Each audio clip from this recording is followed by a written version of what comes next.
What is really driving these stronger latest figures from Nissan?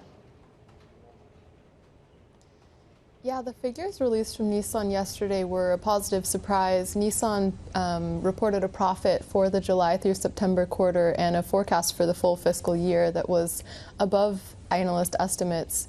And behind that, really, there was concern actually with Nissan because it hadn't been particularly open about how much it was losing production to various parts shortages, like chip shortages, that are really hammering production in the auto industry right now. But that being said, those kind of production cuts, which were factored into the forecast yesterday, Nissan lowered its sales forecast for the year from 4.4 million cars to 3.8 million.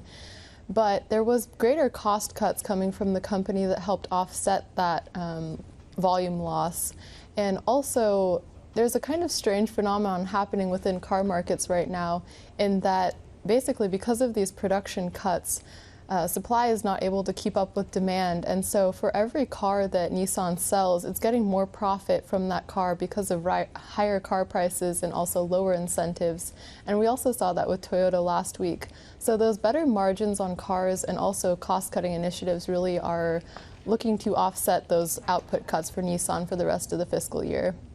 I was going to ask, can we expect these dynamics to continue, and what do the latest results tell you about Nissan going forward? Yeah, so on the upside, there is more confidence coming from Nissan that it will indeed be able to climb out of the red this year for the first time in 3 years. So in July, it said it will return to profit, and now it has a more bright outlook for its profit for the fiscal year.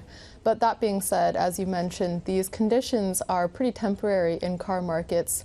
Eventually, supply will catch up with demand, and automakers across the globe are really going to be looking to increase their output as these part shortages ease. So going forward, it'll be really crucial for Nissan to look at its new vehicles. It's putting out 12 new models as part of its kind of turnaround plan.